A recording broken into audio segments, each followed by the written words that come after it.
that the bell should be rung. Secretary will ring the bell. Secretary will read. Calendar number 7 by Senator Robach, Senate Print 5507, an act to amend the state finance law. Kruger. Sponsor would yield for some questions, please. Robach, do you yield? Senator yields. Thank you. Senator Robach, there's two sections of the bill. One is an expansion of the Rainy Day Reserve Fund, and I have no disagreement with you on that. It's the other portion of the bill, which would place a cap on spending in the state budget every year. So could you please explain to me what the benchmark measure of this cap would be? Yeah, this is really in the aggregate, as you know. For the last 5 years, we've implemented this on a voluntary basis. This would be to make sound fiscal practices, what every working man, women in New York, every big business, small business has to do now, and put that into statute to try and make sure we do that all the time. So when you say benchmark, I'm not exactly certain what you mean, but obviously whatever the state portion growth or its total state portion spending of the budget is, that would be capped at that rate of whatever the growth is in terms of inflation. 3, Mr. President, if the sponsor would continue to yield. I will. Sponsor yields. So in shorthand, your proposal is an inflation-based cap on state budget growth. Is that correct? The annual spending cap would be defined as the average rate of inflation, consumer price index, of the 3 calendar years immediately preceding the state fiscal year for which the cap would apply, to be specific. Thank you. 3, Mr. President, the sponsor would continue to yield. Sponsor yields. I will. Thank you. So no other state uses an inflation-only rate to calculate the cap. Can you explain your decision why New York State should do an inflation-only cap? And have you looked at the reasons why no other state went down that road? In all candor, I have not. I think this bill I put in many years ago in response to my constituents and people all across the state that, again, felt that looking at the fact that we had increased spending for years, 4, 5, 6%, when the rate of inflation was 2%, just to give some averages, people wanted us, or at least indicated to me frequently, that they would like us to have some mechanism to control our spending exactly as they have to do in their personal lives, in their homes, in their business lives, and all across the state. And I would add that I think this is also what we have been using in a voluntary measure for the last 5 years, which has returned some fiscal sanity to the state and allowed us to really move in a different direction and even go so far as to see the economy improve somewhat, at least in upstate New York, and stop some of the exodus of people that we've seen, especially over the last decade of where I live. But I would also say, regardless of where you reside, less New Yorkers is not good for any of us in the economy or anything else. So I think that's the reason and why we picked that mechanism. 3, Mr. President, the sponsor would continue to yield. Certainly. Sponsor Thank yields. you. So other states chose not to go with an inflation-only rate because of the fact that population changes can, in fact, dramatically change budget demands.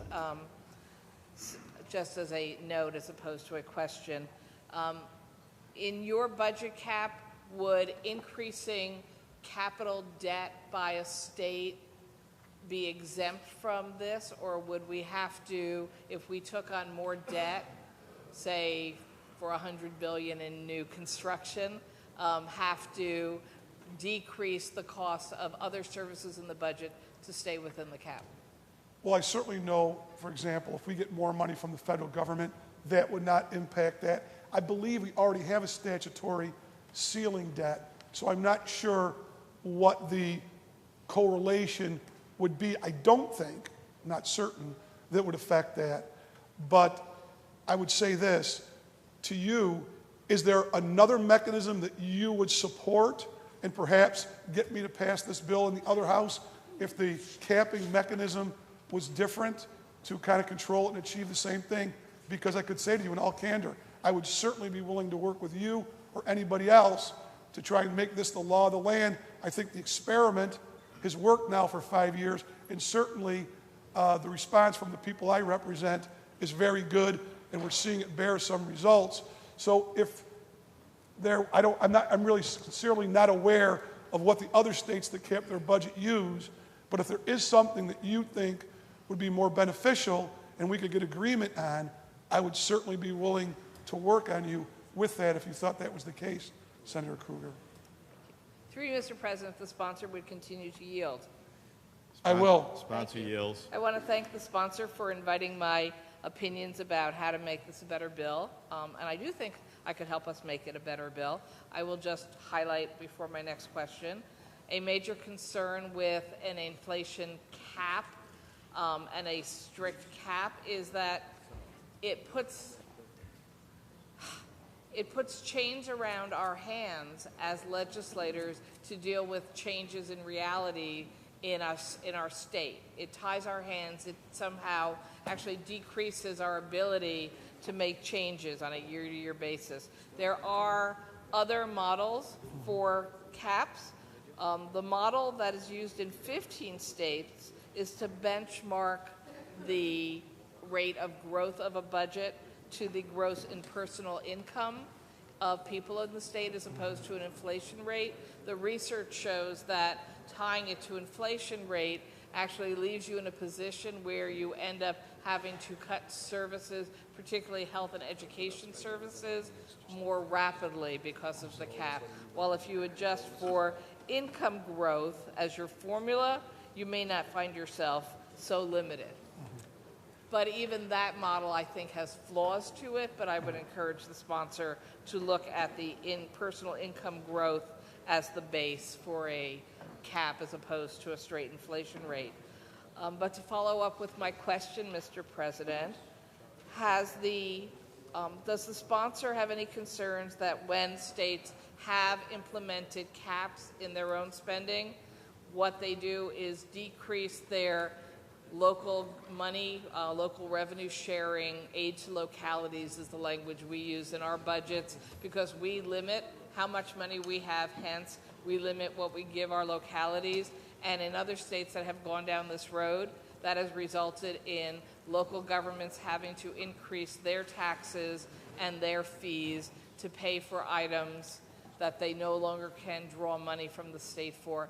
Are you concerned that that impact would be negative for our local governments? I guess I'd put it in these terms. Again, I have to say this because this is important, and you'd said earlier that you agreed with a part of rainy day fund, which would give us more money in the case of emergencies that we would have to use, because it's all the public's money. It's not our money, it's not this person's money, it's really their money that we're using. And we're charged here, to go to your answer, every day to make decisions on what we're going to increase, what we're going to maintain, what we may say isn't working and decrease. That's what we do. That's unavoidable. So no, I'd like to think that no matter what the parameters are, we are collectively going to make good decisions that are going to impact people all across the state, both in a beneficial way and an equitable way, which always hasn't been the case. But again, in New York, which I do know about, I would make the argument that over the last 5 years, since we've had budgets on time, not been able to spend like kids at Christmas with no limit on our credit card, we've made good decisions. We've prioritized our spending. We have put money into health care, education, some of the things you looked at. And I think we've tried to be more than reasonable with local governments and not putting any more unfunded mandates on them because it's changed the dialogue. So I can only say to you, Senator Krueger, I really, really believe that whatever mechanism we can get in place and get a result to make this permanent and good fiscal policy, it really, really is working. It would give more money in the rainy day fund if we had an emergency, and I wasn't going to bring this up, but since you asked, I was very disappointed here when 2009 and 2010, when we had a deficit without some of these practices in place, taxes and fees were raised $14 billion over the loud outcry of the people I represent who felt they were taxed enough, and quite frankly, the decisions were made of where we were going to cut to get to that number seemed to disproportionately impact the people I represent in upstate New York than they did other parts of the state. But I would like to think that us doing this collectively and intelligently, we would be able to avoid that. And so far, in the last 5 years, doing it on a voluntary basis without the additional 5% savings, we've achieved just that, and the public seems to like it and think it's fair that we are not asking them to live a certain way, but we live a different way. We are talking the talk and walking the walk. So I do favor it. I'm not afraid to move forward, and I think even people at local governments get it. Through you, Mr. President, on the bill. Senator Kruger on the bill. I thank the sponsor for his comments.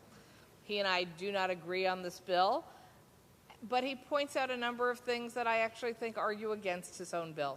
As he's pointed out, we have been legislatively, through the budget process, keeping ourselves within approximately a 2% cap for the last several years.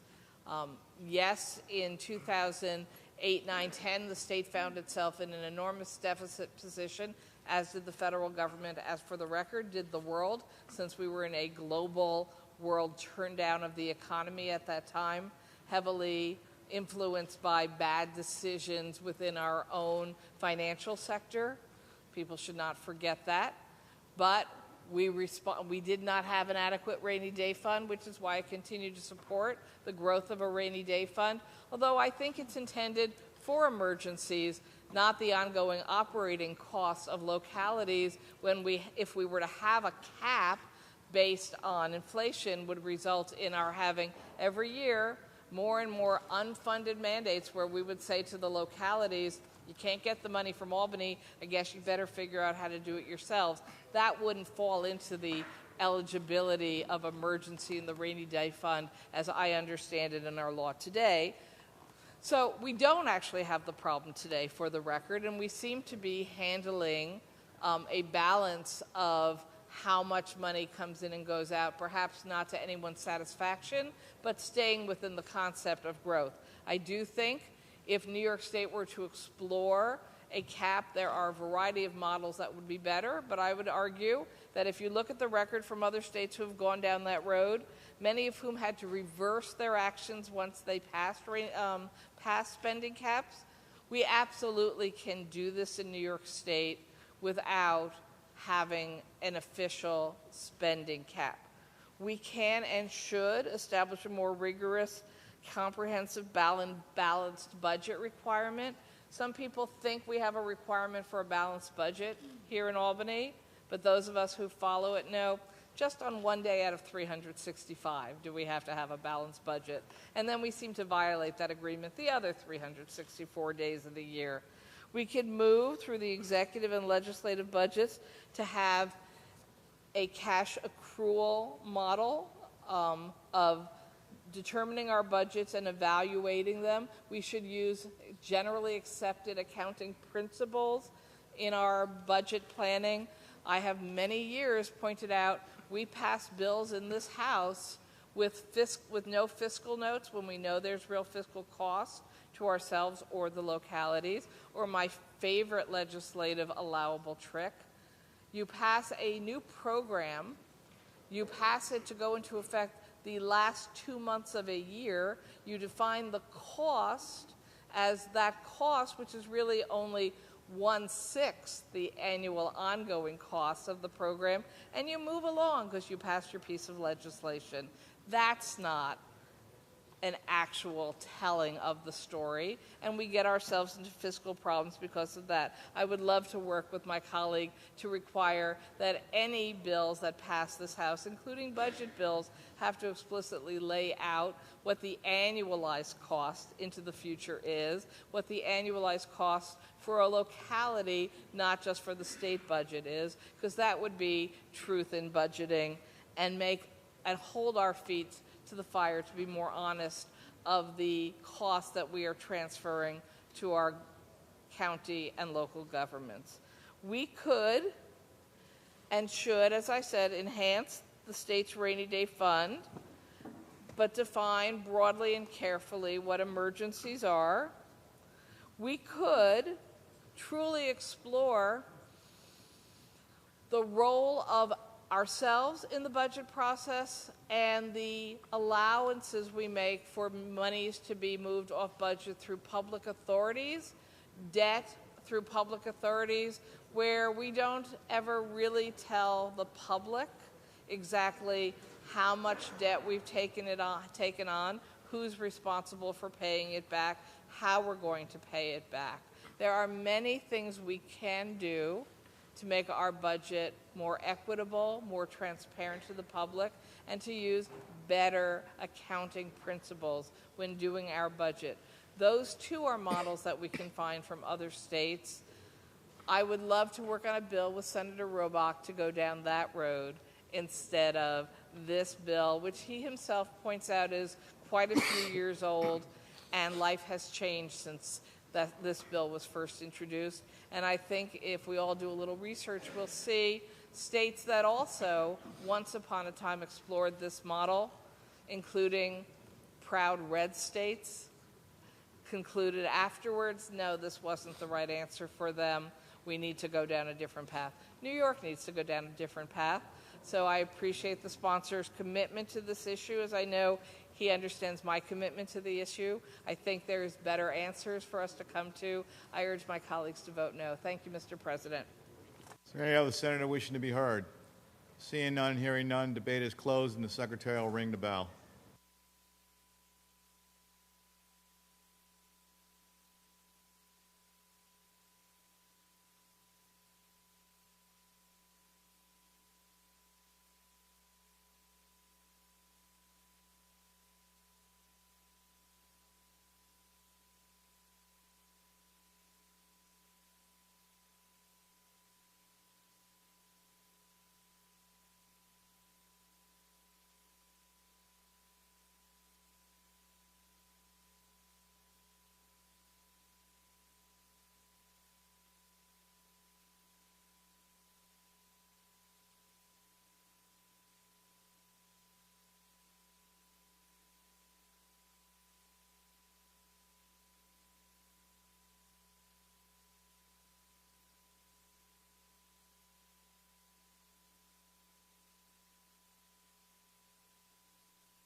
Chris?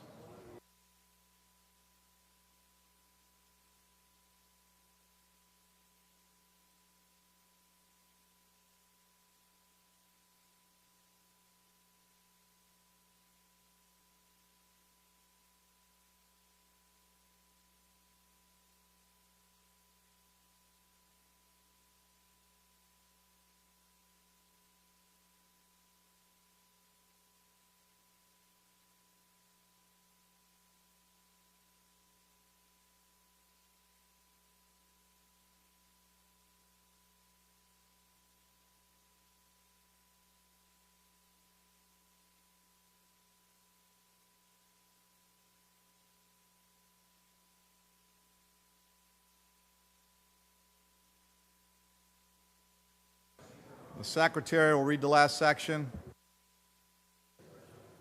Section 3 of this act shall take effect on the 30th day. Can I have some order in the chamber, please? Senator Young to explain her vote. Secretary will call the roll. Addabbo, Flanagan, Klein, Stewart, Cousins, Young. Senator Young to explain her vote. Thank you, Mr. President. To explain my vote, I'd like to commend Senator Robach for his commitment to responsible government, and I want to thank him on behalf of the people of New York State, because that's what we need. We need that type of transparency, that type of accountability, and I am so glad that Senator Robach brought up in his remarks the past in 2009 and 10, when he stood shoulder to shoulder with the Senate Republican Conference fighting against bad governmental policies that increased taxes in the state by $14 billion, and that was on the hardworking taxpayers, and it covered everything from the oppressive MTA payroll tax to taking away property owners' star rebate checks, to imposing taxes on child care, imposing taxes on health insurance premiums. It was totally out of control. But also related to that was that at the same time all of this heavy taxation was going on, Mr. President, the people in power, the Senate Democrats, were also increasing spending by an irresponsible $14 billion. And that's why we need to have this bill passed today. That is why we need to have good policy in place on behalf of the people of New York State. If we are ever going to grow jobs and opportunities for the people in this state, we need to have this kind of legislation made into law. Thank you, Senator Robach, and I would encourage all of our colleagues to vote aye. Senator Young to be recorded in the affirmative. Senator DeFrancisco to explain his vote. Thank you. My explanation is very brief. We imposed a 2% tax cap or less, depending on inflation, on all the municipalities and school districts. And I've been asked many, many times, well, does the state have one? Are you willing to follow the same rules we have to follow under? Well, we're doing it voluntarily. Well, why don't you let us do it voluntarily? Are we just not responsible and you are? I think this is just a matter of being consistent. The 2% tax cap on municipality has saved billions of dollars to the taxpayer. Let's make sure we go by the same rules by passing a law that binds us, not looks for our good faith, but binds us to do the same thing. I vote aye. Senator DeFrancisco to be recorded in the affirmative. Senator Krueger to explain her vote. Thank you, Mr. President. I explained much of my vote when I was in the debate with Senator Robach. I would simply like to point out, since everyone likes to do their own rewriting of history in this House, that under Republican rule from 1996 to 2008, the state budget grew by nearly 100%, from $62 billion to $121 billion, forcing radical tax increases, and that despite the argument for spending caps, the Republicans regularly violated their own voluntary plan for a state spending cap 24 out of the last 28 years that they were in control. So people like to rewrite history, but I have chosen to point out a little detail from that history while I vote no, Mr. President. Senator Krueger to be recorded in the negative. Clerk will begin the tally.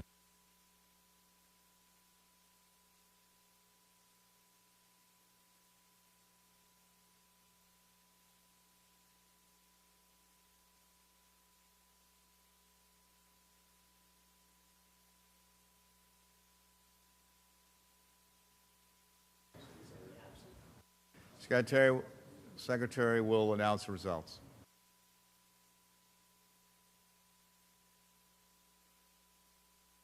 In relation to calendar number 7, those recorded in negative are Senators Avella, Comrie, Diaz, DeLon, Espaillat, Gianaris, Hassel-Thompson, Hoylman, Krueger, Latimer, Montgomery, Penapinto, Parker, Peralta, Perkins, Persaud, Rivera, Sanders, Serrano, Squadron, Stavisky, and Stewart Cousins.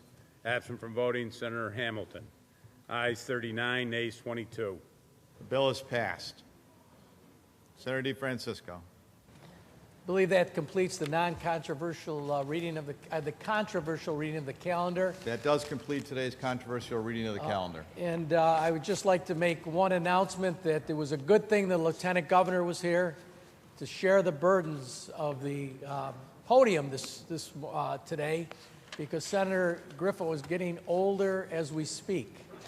Today is Senator Griffo's birthday. Happy birthday, Senator.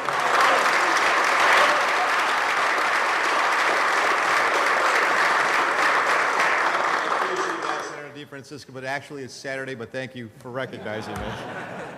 Well, that was the information I was given. In any event, is there any further business at the desk? I would like to continue to delay aging, though. Thank you very much. Okay. There is no further business before the desk. Excuse me? Yes. Senator Hannan reminded me that there is a health committee meeting immediately after session in room 124. There will be an immediate meeting of the Health Committee in room 124, an immediate meeting of the Health Committee following session in room 124. There be no further business. I move we adjourn until Wednesday, January 20th at 3 p.m., intervening days being legislative days. On motion, the Senate will stand adjourned until Wednesday, January 20th at 3 p.m., intervening days being legislative days. The session stands adjourned.